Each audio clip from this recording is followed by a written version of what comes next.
ডেকে বলবো তোমাকে, মন্দ করেছে আমাকে ওই দুটি চোখে।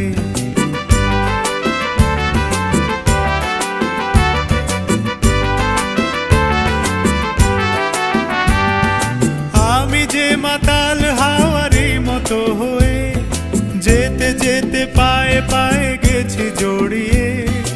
আমি যে মাতাল হাওয়ারি মতো হয়ে যেতে যেতে পায়ে পায়ে গেছি জড়িয়ে। কি করি ভেবে যে মরি, বলবে কি লোকে, মন্দ করেছে আমাকে ওই দুটি চোখে। কি নামে ডেকে বলবো তোমাকে, মন্দ করেছে আমাকে ওই দুটি চোখে।